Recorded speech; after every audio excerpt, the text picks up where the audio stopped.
Chapter 1 Born Between Two Worlds. Cynane stood defiant against the expectations of her lineage, her heart pounding with determination as she trained daily, honing her skills under the watchful eyes of seasoned warriors. The sun blazed overhead, casting shadows of her form as she loosed arrows with precision, each arrow singing through the air like a defiant challenge to all who underestimated her. "They see a princess, but I am forged from steel," she would often declare, fueling the fires of ambition within her. Each thought of her father's wrath and her mother's fierce heritage ignited an unwavering resolve. She would prove her worth not just as a daughter of kings but as a formidable general in her own right. Rumors of her prowess began to spread like wildfire across the lands, drawing the attention of those who recognized that she was destined for greatness. In the midst of rival factions vying for power, Cynane's name became synonymous with fearlessness, a beacon of hope for allies and a warning to enemies, echoing through the annals of history long before a crown would ever rest upon her brow. With each passing training session, as arrows found their marks, Cynane's resolve only deepened. Her spirit echoed the fierce heart of the Illyrians, honed and sharp like the weapons she wielded. "I will not be a pawn in this game of kings," she vowed, eyes fierce with ambition. The day was coming when all would see her not merely as a princess but as a force of nature, unyielding and unstoppable. In the tales spun throughout the ages, Cynane's legacy was not just one of bloodlines but of the fiery spirit that defied all odds. Her name would forever endure, a reminder that true strength transcends the boundaries set by birth or expectation. Chapter 2 The Making of a Warrior Princess.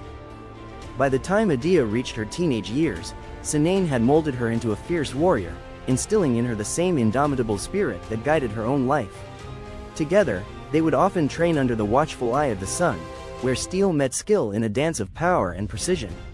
Cynane knew that the world beyond their home would not be kind to women, especially those who carried the weight of their lineage on their shoulders.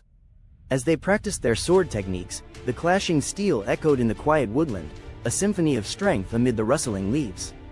Every swing of the sword was a lesson, every fall a testament to resilience, shaping Adia into a force that would one day reclaim her family's place in history. Adia, with determination in her eyes, begged Cynane to share the stories of her own battles, tales of bravery that ignited a fire within her. Listening intently, Adia hung on to every word, fascinated by her mother's exploits across the vast Illyrian borderlands. Each story was a spark that fueled her ambition, a reminder of the fierce legacy she was born to uphold. Cynane, recognizing her daughter's thirst for knowledge, weaved in lessons of strategy and survival, teaching Adia that strength was not just in skill but also in wisdom. Together, they forged an unbreakable bond, preparing for the challenges yet to come. As the years passed, the world around them shifted, empires rose and fell, yet the spirit of the warrior women remained unwavering. Cynane's teachings resonated with Adia, who was destined to carve her own path in history, echoing the tenacity of her mother. Chapter 3 The Death of Alexander and the Diadochi Wars. The sun beat down relentlessly as Cynane approached the gates of Pella, determination evident on her face. Behind her, her battle-hardened soldiers, weary from their long march, stood ready, bolstered by unwavering loyalty. "Today, we reclaim what is ours," she proclaimed, raising her sword into the air. The sound of clinking armor mingled with murmurs from the crowd as citizens gathered curiously, whispers of intrigue spreading among them. Cynane felt the intensity of their stares, a blend of skepticism and hope, kindling her desire to prove them wrong. She was not merely a woman, she was a force destined to seize power in a fractured world. With every step toward the throne room, the echoes of history reverberated within the walls, serving as a reminder of the legacy she aspired to reclaim. Her heart raced, fueled by visions of a united Macedon under her daughter's rule and the chance to forge a future beyond conflict. As she entered the throne room, silence enveloped the assembly. Cynane's gaze fixed on Philip III, who sat awkwardly on the dais, embodying both vulnerability and authority. "I've come to claim my daughter's right to rule," she declared, her voice steady amid the palpable tension. Chapter 4 The Confrontation at the Hellespont. Cynane, clad in armor and resolute, approached Alcedes with an unwavering gaze. "You dare silence the voice of a queen with your treacherous blade?" she declared, her voice ringing through the tense air.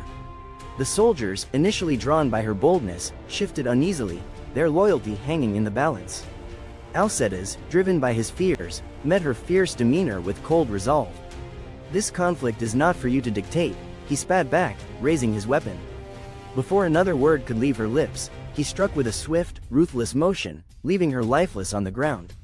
A gasp rippled through the assembled troops, stunning them into silence. The sight of Cynane's fallen form ignited a fire within the hearts of many soldiers, memories of their shared allegiance with her father flooding back. Whispers of rebellion spread like wildfire among the ranks, carried by those who had once fought valiantly beside Philip. "This is not the way of Macedon," one soldier shouted, stepping forward defiantly, emboldening others to echo the sentiment. Recognizing the mounting unrest, Perdiccas finally acknowledged the tides of change among his ranks.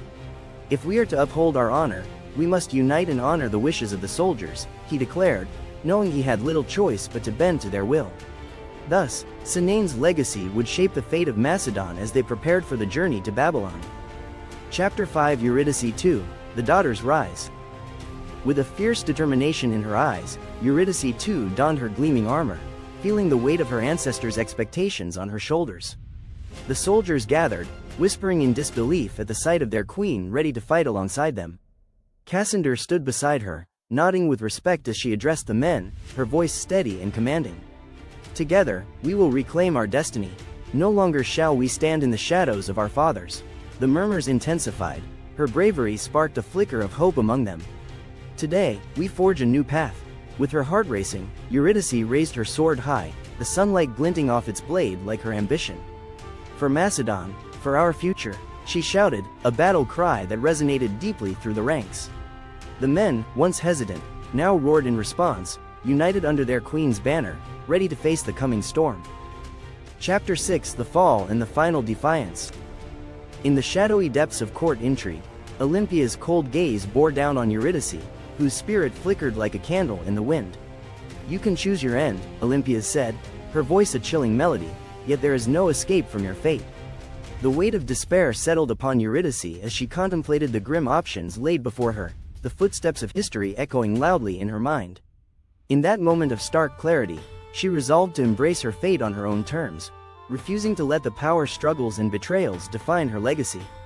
With a steady breath and her heart pounding, Eurydice took a step toward the rope, her decision echoing her determination.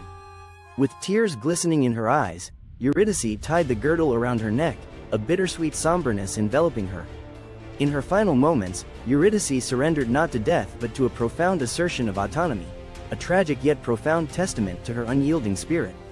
As the rope tightened, she transformed from victim to protagonist, ensuring her story would resonate through the ages, a poignant reminder of the fierce struggles for power and identity. Chapter 7 Legacy of a Warrior Queen. Cynane's life was a collision of war, politics, and personal valor. She was not content to stand in the shadows of father or brother, nor to submit quietly to the designs of men.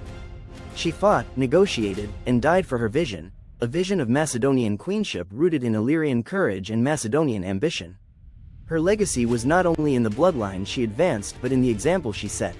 That in an age of kings, a woman could still ride at the head of an army and change the course of history. Even in death, Cynane's defiance shaped the kingdom she left behind. She remains, in the words of historian Elizabeth Carney, a woman whose life was as much a part of the wars of the successors as any general's, and whose story tells us that the battlefield was not always a man's domain. Thanks everyone for watching. Please consider subscribing to our channel and see you soon.